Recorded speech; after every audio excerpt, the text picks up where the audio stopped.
Bom dia a todos e a todas, a quem está aqui presente, a quem está assistindo a gente na transmissão. Eu estou muito emocionada hoje, estou muito feliz de já ver o resultado de todo esse legado, de todo o trabalho, de todas nós, mulheres da Sabesp, quem já está aqui há 30, 40 anos, ou mesmo quem está há 20, 10 ou um ano só, como eu. Eu acho que é uma jornada, né? A gente tem os objetivos claros, sabe onde a gente quer chegar, mas o caminho, muitas vezes, a gente não consegue prever. Às vezes ele é mais fácil para algumas, em alguns aspectos, mais difícil para outras, mas a gente tem dores, culpas, como a Carla mencionou, e muitas questões em comum, e às vezes o ambiente também não é tão propício para que a gente se una, para que a gente dialogue e para que a gente possa compartilhar essas experiências e se fortalecer nessa posição aqui na Sabesp, que é profissional, mas também na nossa vida, na nossa casa, na nossa família, nos lugares onde a gente optou por estudar. E ter a oportunidade de estar aqui hoje, podendo discutir isso com vocês e celebrar esse momento, e, para mim, não é só celebração, é também um momento de pausa e reflexão. A gente precisa, às vezes, de verdade, parar para pensar e refletir nesse tema que é tão importante para que a gente tenha fôlego e consiga ir caminhando adiante. Então, obrigada a todas vocês. Vocês são essa força. Vocês também me dão essa força todos os dias para vir aqui e a gente continuar esse trabalho belíssimo que a gente tem que a gente já tem feito. E a gente falou aqui muito, né, dos avanços da Sabesp em termos de mulheres em cargos de liderança, de tudo que a gente tem fazendo, de tudo que a gente vem fazendo, mas a gente sabe que no saneamento o nosso impacto na vida das mulheres ele é estrutural e ele é um impacto que a gente vê de várias maneiras.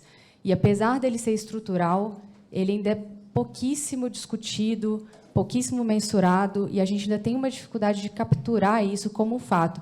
E aí fica aparecendo aquelas coisas que, é papo de mulher, né? Como a Carla mencionou, mas o saneamento impacta a vida das mulheres. Mas aonde que impacta? Quais são os dados? Quais são as evidências? E hoje a gente quer trazer essas evidências para vocês, para todos nós, para ficar claro que, de fato, existe um resultado e que, de fato, isso é um tema, sim, importante. E aí, pensando aqui um pouco, né, eu posso pensar aqui na história, por exemplo, da Tatiana. A Tatiana, que é mãe solteira e que tem um filho que fica recorrentemente doente por conta da água que eles bebem no córrego que passa atrás da casa dela, que impede a Tatiana de encontrar um emprego estável que possa ajudá-la, inclusive, a resolver esse problema, mudando, talvez, para um lugar melhor ou buscando alguma outra qualidade de vida, porque a Tatiana precisa cuidar do filho dela e ter uma dedicação mais exclusiva. Ou da Maria, que, por uma questão de necessidade, construiu com a sua família uma casa em cima de um córrego, que, na verdade, é um esgoto a céu aberto, e que ela já não sabe mais distinguir o odor da comida que ela prepara todos os dias para a família dela. Eu posso falar do caso da Zenaide, que mora no interior e que precisa caminhar todos os dias, quase 10 quilômetros, para buscar água em um açude, enquanto seu marido tenta, fora de casa, buscar alguma fonte de renda para garantir a mistura do dia seguinte.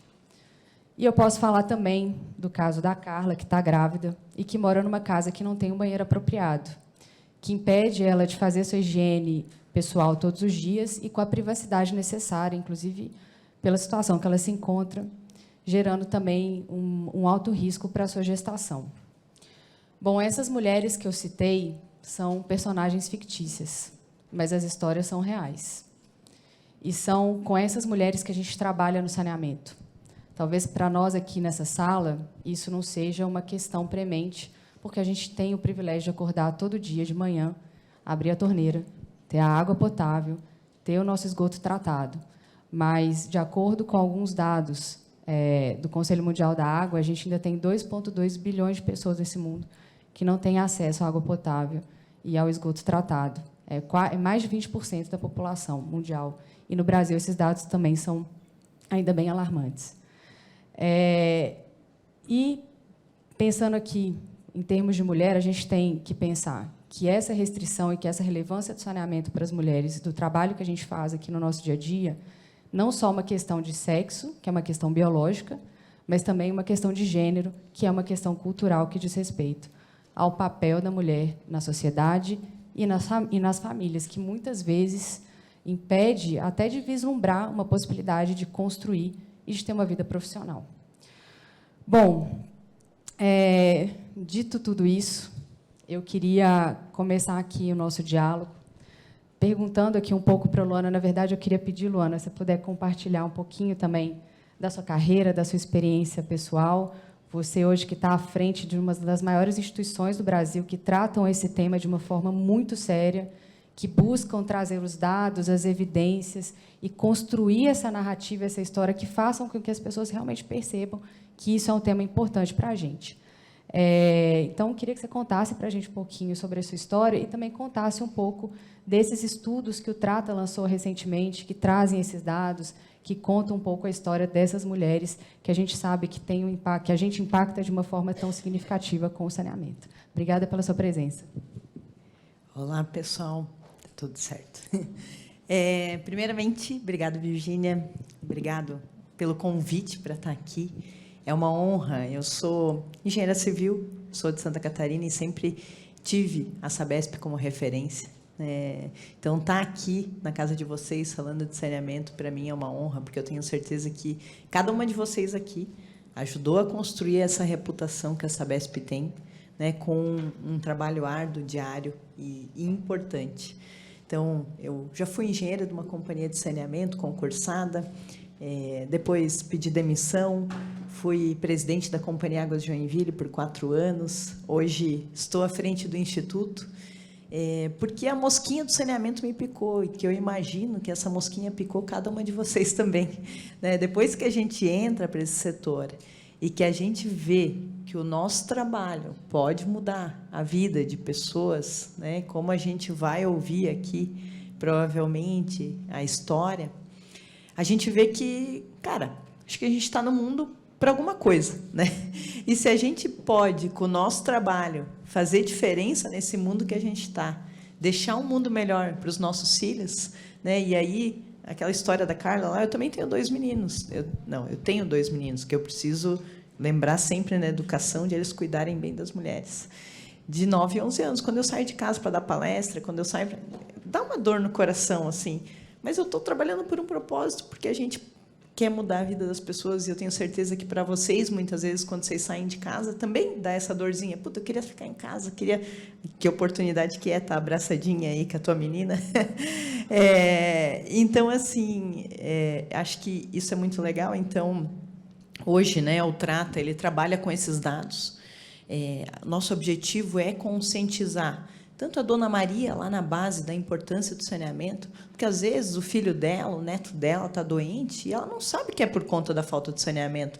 Pelo contrário, ela está braba porque me fizeram pagar a tarifa, porque estão quebrando o asfalto aqui, está incomodando.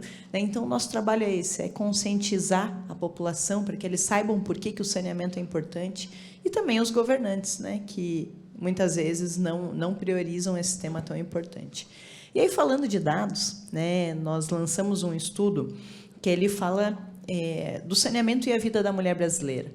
E aí, muitas vezes a gente que acorda lá, abre a torneira, não tem noção do quanto as mulheres sofrem quando elas não têm esse acesso. Hoje, 1 a cada 4 mulheres no Brasil não recebe água diariamente na sua casa.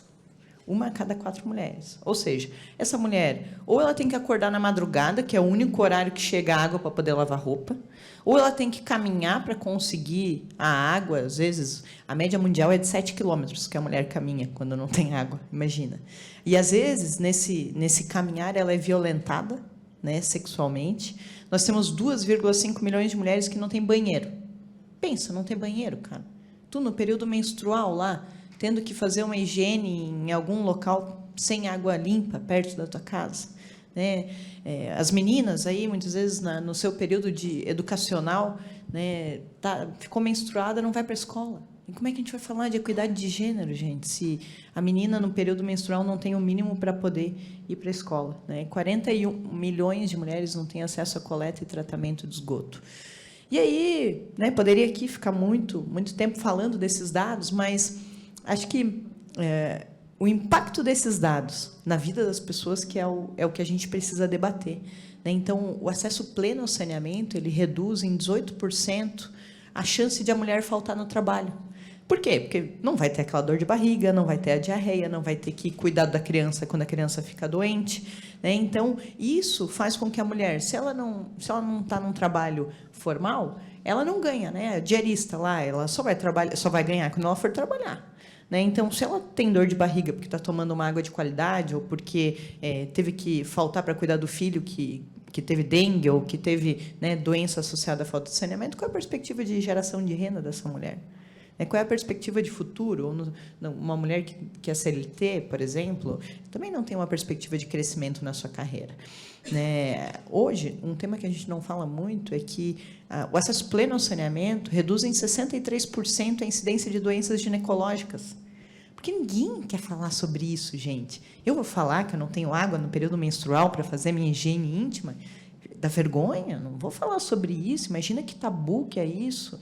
Então, assim, aí da cistite, da infecção urinária recorrente, às vezes até infertilidade em alguns casos.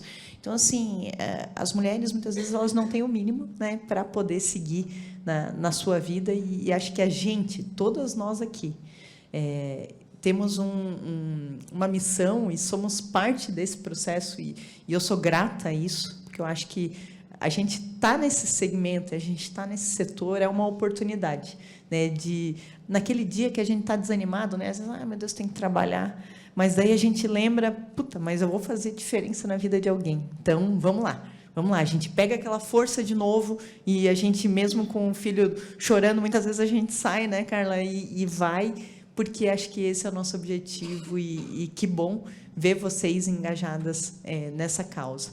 Então, acho que era um pouquinho isso, Virgínia, que eu queria dar um apanhado geral primeiro, né? Acho que a gente vai poder continuar aqui na conversa e ouvir histórias reais, que eu acho que são maravilhosas, né?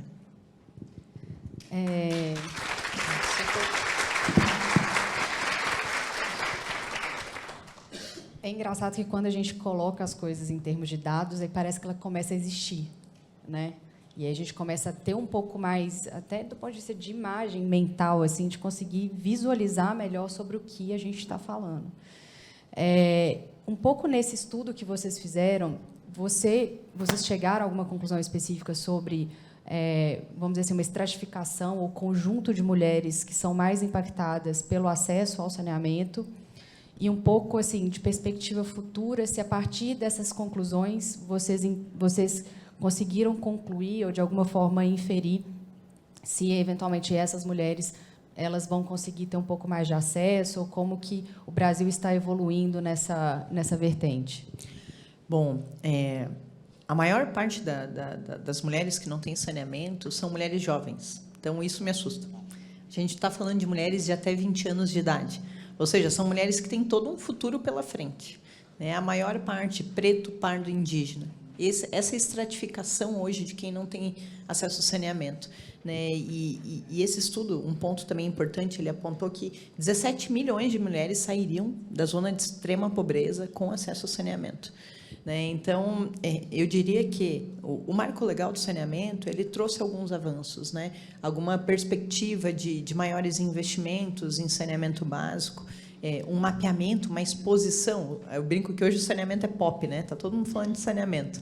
Então, isso trouxe uma maior segurança, talvez, para essas mulheres de melhoria da vida delas, né? Mas a gente ainda tem um longo caminho pela frente, né? Principalmente região norte, nordeste, a gente tem uma dificuldade muito grande. A gente está falando de 64% da população com acesso à água. 10% de coleta e tratamento de esgoto, né? Então, ainda se tem um grande desafio, mas, né, com maiores investimentos, se vocês sabem muito bem disso, né, vocês são referência aqui, maiores investimentos a gente consegue mudar essa perspectiva futura, né? Acho que desigualdade de gênero que existe, nas oportunidades das mulheres, ela vem com a chegada do saneamento? Bom, é bem impactante mesmo, né? E a gente, de uma certa forma, não só na Sabesp, mas no saneamento, mais ou menos, com dados ou menos dados, colocando isso de uma perspectiva mais ou menos relevante, a gente já tem vários trabalhos que são desenvolvidos, vários projetos que são desenvolvidos e que acaba um pouco dessa necessidade que a gente tem de atuar em regiões de alta vulnerabilidade e também pensando um pouco nesse resultado positivo que é ajudar principalmente essas mulheres a saírem da condição de pobreza, né, da linha de pobreza. A gente tem um projeto muito bacana que já vem conduzido aí há quase uma década aqui na Sabesp, que é o projeto Água Legal, que a Elaine é a nossa coordenadora aqui do socioambiental nesse projeto. E eu queria, Elaine, que você contasse para a gente um pouquinho sobre a sua experiência, sobre o Água Legal e como que esse trabalho vem impactando de uma forma bem significativa também as comunidades vulneráveis que a gente atende aqui na Sabesp. Perfeito. Bom dia a todos, a todas. É um prazer poder falar sobre a transformação que o saneamento promove para as mulheres em condição de vulnerabilidade social. Que a gente está falando muito aqui de todos esses fatores que interferem nas suas condições de vida. E isso é a vulnerabilidade social. É um conceito multifatorial que vai além da pobreza. Ele diz respeito a condições de vida, a acesso à saúde, a acesso à energia elétrica, a acesso ao saneamento. E o saneamento vem de uma forma muito potente, com um potencial de grande transformação na vida dessas pessoas, e em especial das mulheres, porque elas são, sim, as mais impactadas por a falta do saneamento. O que a Luana está trazendo mesmo aqui, a gente encontra quando chega no campo. E a gente fez recentemente 2 pesquisas etnográficas. A etnografia é uma técnica da antropologia que permite que a gente aprofunde um pouco mais o conhecimento sobre aquela realidade, porque ela traz a fala dos próprios moradores, como eles se enxergam naquela situação.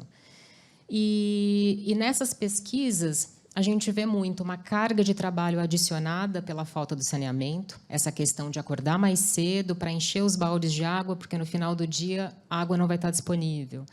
Até por conta disso, os desentendimentos que ocorrem na vizinhança em função da água não estar mais disponível.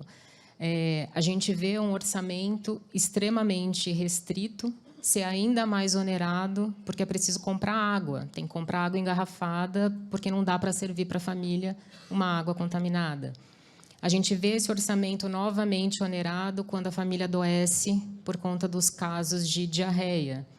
Essa família deixa, então, de ter uma frequência adequada na escola, e isso vai impactar lá na frente na inserção no mercado de trabalho. Então, é um efeito em cadeia, né, que vai impactando cada uma das esferas, e este é o retrato da vulnerabilidade. É isso que a gente tem encontrado no campo.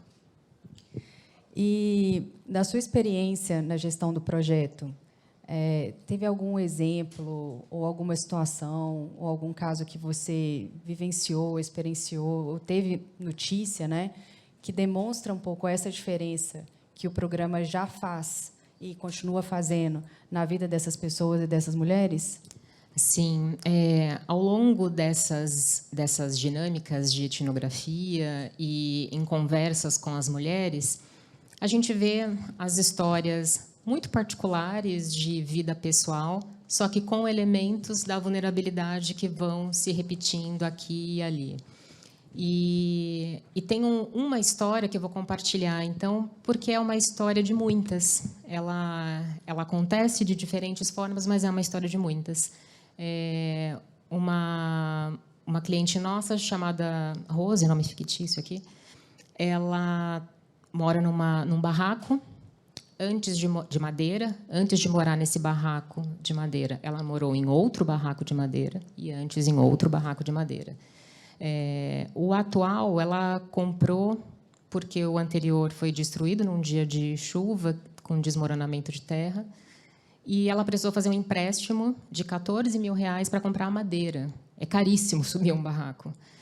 E aí ela é diarista, ela tem um rendimento de R$ 1.200, ela recebe mais 150 de pensão do filho menor, asmático, 5 filhos, 3 netos. E está sempre ali, tendo que faltar vez ou outra porque o filho ficou doente. Chega no final do dia, não tem água. Então, pela falta da água, o que ela começou a fazer? Acorda mais cedo, enche o balde, vai para o trabalho. Volta, tem que buscar a água engarrafada para o pessoal consumir.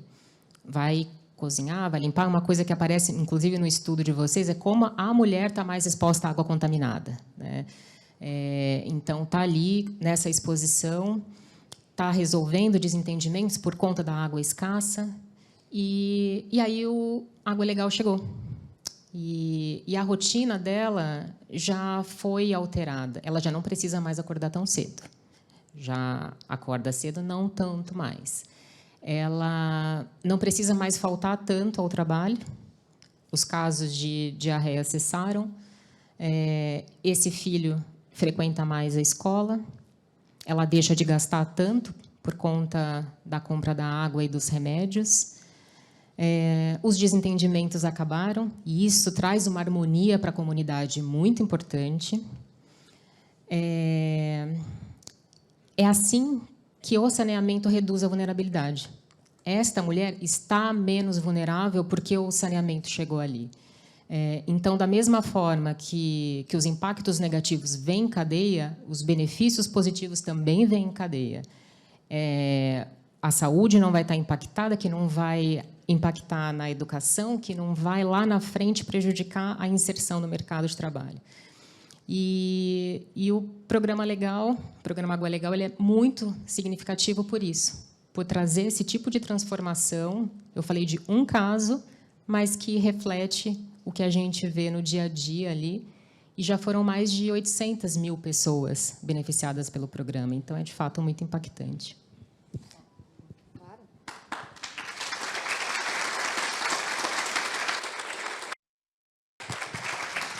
Eu desliguei. Deu certo. Só complementando, né? Hoje o dado, quem tem acesso ao saneamento tem uma escolaridade média de 9,1 anos. Quem não tem acesso ao saneamento tem uma escolaridade média de 5,3 anos. Ou seja, esse retrato é um retrato típico. A criança fica doente, desestimula de aprender, né? Não quer mais ir para a escola, e isso impacta todo o futuro, porque a nota do Enem vai ser impactada, não vai fazer faculdade. A renda média também existe uma diferença. R$ 2.800 é a média de quem ganha hoje no Brasil, quem tem acesso ao saneamento, e R$ 900 quem não tem. Aí pode dizer, mas é que só tem saneamento nas áreas ricas. Aí está o problema, a gente tem que levar aonde mais precisa, né? Acho que esse é o nosso desafio. E pensando nesse desafio, né? E pensando em todos esses dados, toda essa conversa riquíssima que a gente está tendo aqui hoje, eu estou muito feliz de ter com a gente hoje também a Cristiane, que é uma representante viva, né, e participante onde você vivia, né, você teve acesso pelo Programa Água Legal ao saneamento, e eu queria que você contasse para a gente, então, um pouquinho da sua história, um pouquinho da sua experiência, e como que esse projeto impactou a sua vida.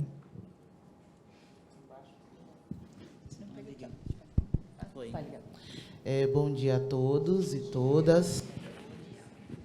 Meu nome é Cristiane. Não, tá ligado? Meu nome é Cristiane. Sou formada em Sociologia e Política, né? Primeiro, eu acho que eu vou começar a minha fala dizendo por que eu estou aqui, né? A Cris, que está ali, que bom que eu estou te vendo aqui, Cris. Eu trabalhei muito tempo na saúde, e depois numa indicação da Cris, eu fui trabalhar com a Cassilene, que é minha coordenadora, né?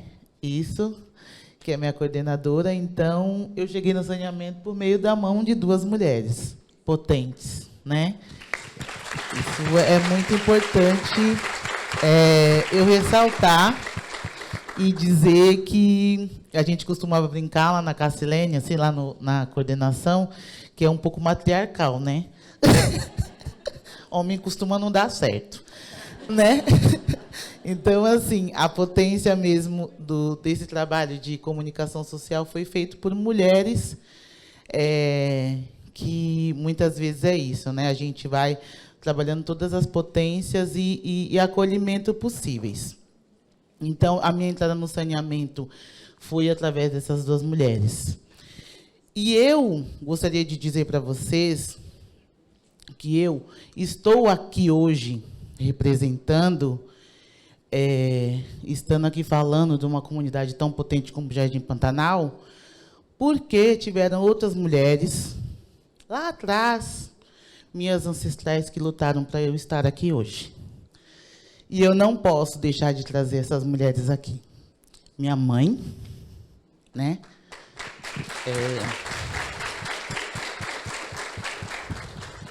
Uma mulher doméstica, uma mulher preta, criou 5 filhos sozinha.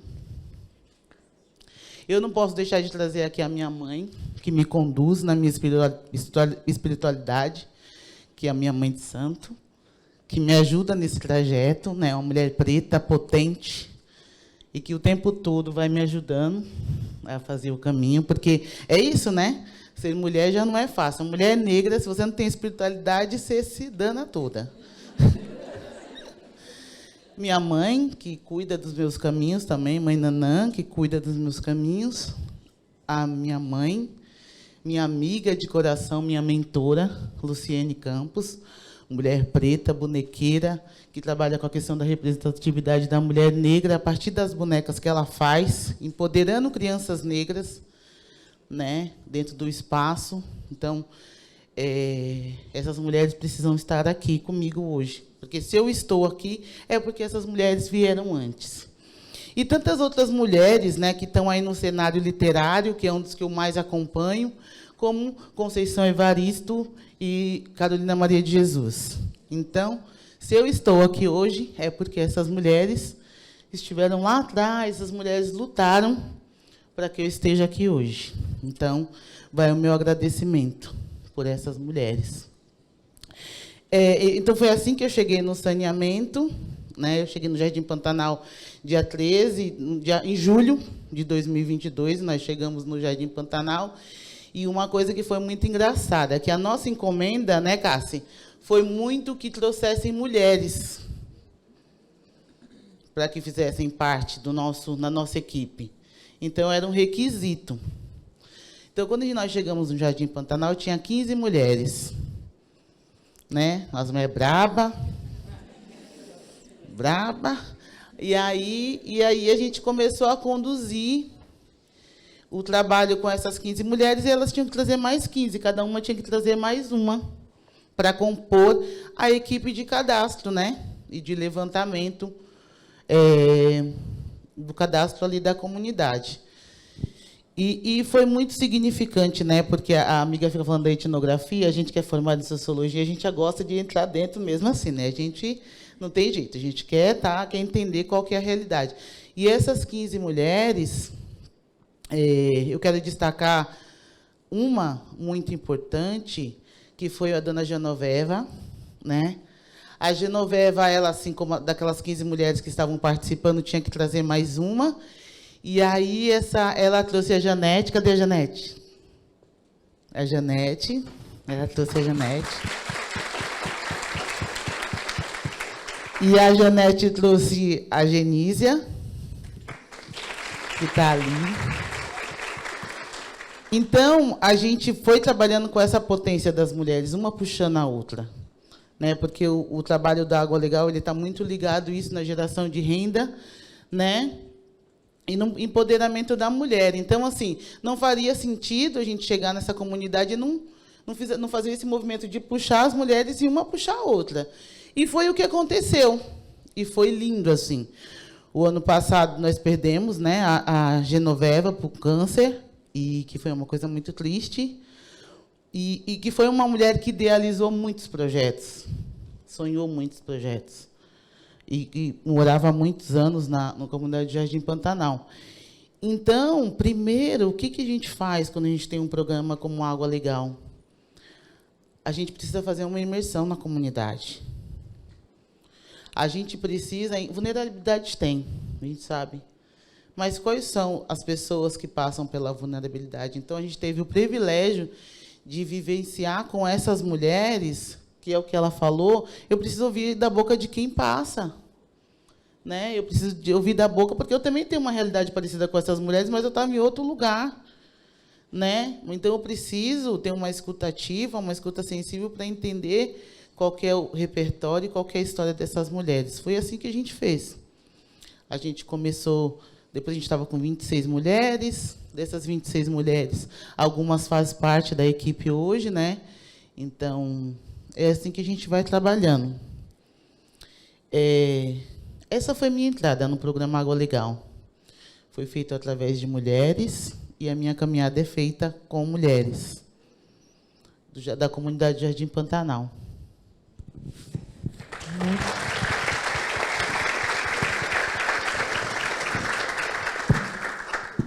Muito bacana, Cristiane. Talvez só fazendo aqui um adendo, né? O programa Água Legal, a gente trabalha levando tanto a regularização do acesso, né, à captação da água e a coleta do esgoto, né, em comunidades de alta vulnerabilidade, como também a gente tem como premissa privilegiar as pessoas da comunidade para trabalharem conosco no projeto que é o seu caso, né, Cristiane? E muito bacana isso, assim, né, de ter todo esse legado e a gente conseguir, enquanto prestador de serviço, enquanto empresa, estar potencializando toda essa história que você já traz e propiciando também uma distribuição, vamos dizer assim, de prosperidade na comunidade em que você vive. E você falou uma coisa que mexe muito comigo, que é com relação a essa questão da tradição e da ancestralidade, né? E quando a Luana traz o dado que fala que hoje o saneamento, ele tem a falta do saneamento, na verdade, ele impacta muito mais as mulheres mais jovens. Eu queria te perguntar, na sua visão, né, e aí pensando daqui para frente, então, porque você, no futuro, vai ser o legado para as meninas que estão chegando. Como que você vê a transformação da sua comunidade a partir do saneamento, a partir da inserção de você e das suas colegas no programa para essa geração, para essas meninas que estão chegando agora? Primeiro a gente faz um diagnóstico, né? Eu penso que é um pouco isso, assim. Essas vivências fez com que a gente entendesse o que já foi falado aqui, né? Quando a gente fala de índice de violência, esse índice de violência tem cor, né? A gente sabe quais são as mulheres que estão morrendo. Qual é a maior parte das mulheres que já estão morrendo. Quando a gente fala de falta de saneamento, a gente sabe quais são as mulheres que estão sendo mais impactadas com falta de saneamento. Então, assim, o programa Água Legal começou na comunidade de Jardim Pantanal em 2022, e é engraçado dizer isso, né? Lá na comunidade tem os níveis, né, de vulnerabilidade, assim. E a comunidade de Jardim Pantanal está na várzea, né, numa das várzeas do Rio Tietê. E o que a gente começou a observar é que quanto mais próximo da várzea do rio, mais vulneráveis essas pessoas estão. Mais mulheres jovens são mães. Essas mulheres jovens, geralmente, têm mais de 1, 2, 3 filhos. Né? Então, assim, a gente começou a observar isso. Né? Com a Janete, uma vez, a gente falou que a gente precisa desenvolver projetos e atividades com crianças e mulheres. Onde que nós vamos buscar essas mulheres? Mais próximas da várzea do rio. Porque as mulheres que estão mais próximas da várzea do rio são as mulheres mais vulneráveis, assim, no nível disso, sabe? Que o esgoto, essa água, a enchente, ela impacta essa mulher primeiro. E aí a gente começou esse trabalho, né, com as crianças, e a gente foi lá no fundão buscar as crianças. Porque, assim, tem uma parte das crianças do Jardim Pantanal, que é uma parte de cima, que está mais próxima do asfalto. A gente costuma dizer assim, estão mais próximas da questão da urbanização. As que estão mais próximas do rio, não. E essas crianças, muitas vezes, não conseguem chegar no instituto, que é super potente lá, que é o Instituto Alana. Elas não conseguem chegar lá. Assim também como essas crianças não conseguem chegar na escola. Então, assim, se você for fazer uma observação hoje dentro das escolas e creches, a maioria das crianças não são negras, retintas. A gente pode discutir várias questões, mas eu estou falando, não tem. Né? Essas crianças que estão lá dentro da várzea do rio, elas não estão na creche. Porque é isso que a gente está falando. E aí não tem água, e aí tem essa mulher que precisa cuidar, e tem uma questão de uma violência doméstica. E aí tem uma coisa que a mulher nem sabe que é violência doméstica. Porque o ciclo da violência em algum processo da vida dessa mulher não foi quebrado. Então, assim, a gente começou a observar que a gente precisava trabalhar mais nesse fundão, mais próxima da várzea. E foi o que a gente fez. Foi pegar essas crianças, foi pegar essas mulheres. E aí o trabalho é de escuta. Porque, muitas vezes, quando você é de periferia, a gente tem uma dificuldade de se comunicar. E as pessoas têm uma facilidade de nos enrolar. Então, muitas vezes, a gente precisa saber se comunicar, para a gente se fazer entender. Eu trabalhei como empregada doméstica há alguns anos, eu trabalhei com uma advogada que ela me sentava na mesa dela e falava assim, ó, você vai lá no fórum da Barra Funda, você vai lá não sei aonde, você vai falar assim, assim, assim. Porque se você não falar desse jeito, ninguém vai te respeitar. Então, assim, eu tive o privilégio de ter pessoas que me ensinaram, que foi o que ela falou um pouco, né, de colocar você em alguns lugares. Então, assim, o programa Água Legal, ele contribuiu muito com essas mulheres que estão e com essas crianças que estão na várzea do rio. Muito, muito. Né? Para tirar esse esgoto que estava lá dentro de casa, para diminuir. E uma coisa muito importante que a gente precisa ter consciência do que está sendo negado. Às vezes você não tem consciência que você está sendo negligenciado num direito. Então, assim, nós trabalhamos muito nesse sentido. Olha, você tem você tem o direito, mas você também tem um dever. E o dever é pagar a sua conta.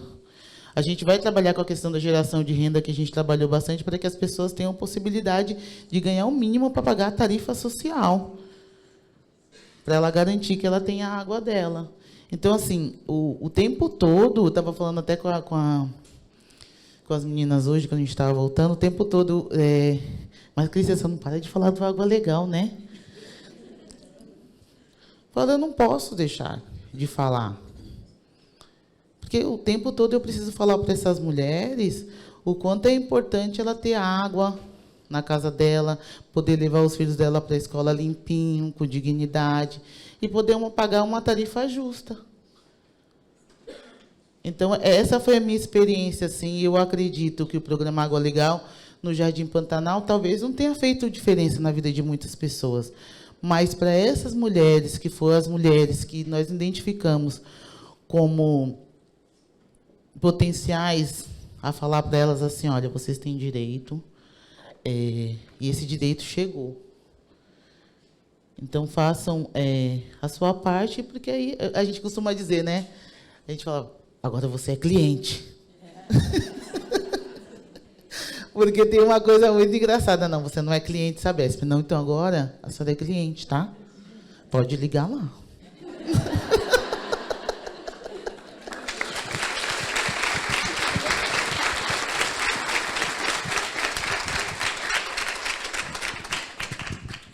Cristiane, muito obrigada por estar aqui hoje compartilhando a sua história com a gente. Como eu disse no início, é uma jornada. E conhecer você, né, entender melhor, assim, pessoalmente falando, você aqui com a gente, contando a sua história, dizendo para a gente aqui que o nosso trabalho ele tem valor e que ele é efetivo, isso para a gente é muito importante. Eu acho que é o combustível, é mais até do que esse combustível que a Luana comentou, né? Que o saneamento já dá para a gente todos os dias, mas é a certeza de que a gente está no caminho certo e que a gente trabalha para esse propósito firme, que é transformar vidas através do saneamento. Que hoje é essa bandeira tão forte que a gente está levantando aqui na Sabesp e olhando para os próximos. Eu falo brincando, a gente chegou como empresa aqui até o ano passado com 50 anos de histórias, né? E a gente está preparando o terreno para os próximos 50 anos. Então, muito obrigada. E a gente está caminhando aqui para o encerramento desse nosso bate-papo. Eu queria pedir aqui, Luana, Elane e você também, Cristiane, se puderem deixar aí uma reflexão, né, alguma mensagem para todos nós aqui da Sabesp, para quem está assistindo, e eu acho que para a comunidade em geral, porque a gente precisa continuar, assim, fazendo diferença no saneamento.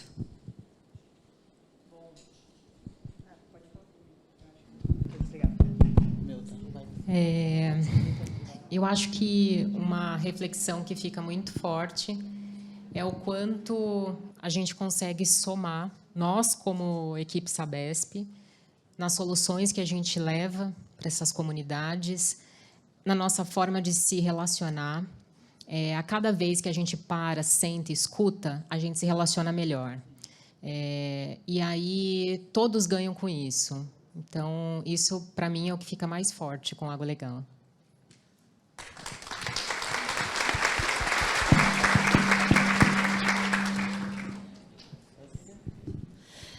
Eu penso que a Sabesp, né, também tanto o processo, né, que a gente tem com essas mudanças governamentais e pensar que o que eu gostaria mesmo é que os governantes pensassem, sabe, fora, olhasse mais para a comunidade. E a gente está falando de saneamento, mas a gente precisa ainda pensar em habitação. A gente precisa pensar em questões ambientais, né? Questões de saúde. Então, eu acho que um puxa o outro. Acho não, tenho certeza, um vai puxando o outro.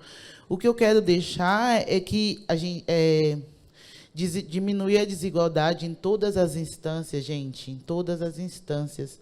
É benéfico para todos.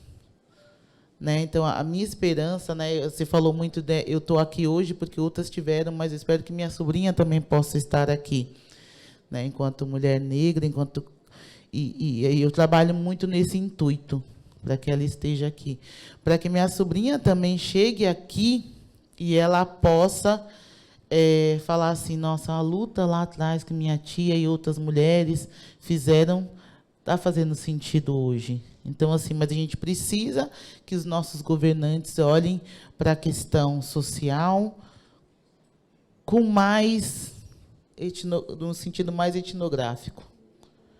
Né? A cidade de São Paulo ela é enorme, né? Mas no sentido de querer escutar e resolver mesmo. E foi isso que nós fizemos nesse. Então, assim, é escuta generosa, é trabalho, com a desigualdade. Eu acredito que a gente vai conseguir, daqui a uns anos, melhorar muito a nossa sociedade. Hoje, a Sabesp estava falando, e vocês estavam celebrando o fato de ter mulheres no comando, né? Isso é importantíssimo celebrar isso. Né? Mas eu também gostaria que o ano que vem nós celebrassem que mulheres negras também estão no comando. Então, quando nós falarmos de igualdade racial, a gente precisa pensar nisso. Hoje nós temos 3 mulheres, é isso, né? Eu fico super feliz. E no canteiro de obra é uma briga mesmo. Tem hora que a gente tem que falar, não, fazer. Né? Mas que outras mulheres possam estar num pé aí de igualdade dentro desse cenário aí de linha de comando. Então, o ano que vem, eu espero poder falar assim, olha, nós temos 4 mulheres. Entre essas 4 mulheres tem uma negra. É isso. E uma indígena também, né?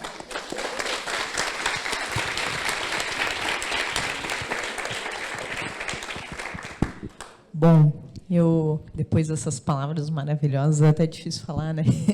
Mas a minha reflexão é pelo propósito.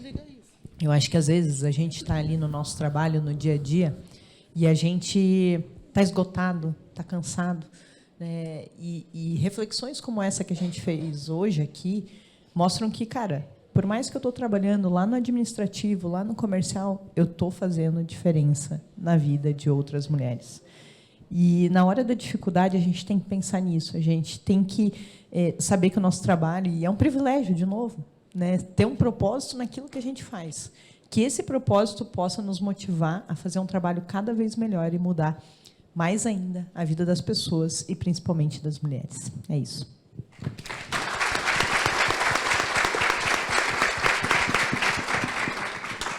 Bom, obrigada mais uma vez por compartilharem, né, conosco essa experiência, por esse momento de partilha. Eu saio daqui hoje com o coração quentinho e com a certeza de que a gente está no caminho certo. Muito obrigada.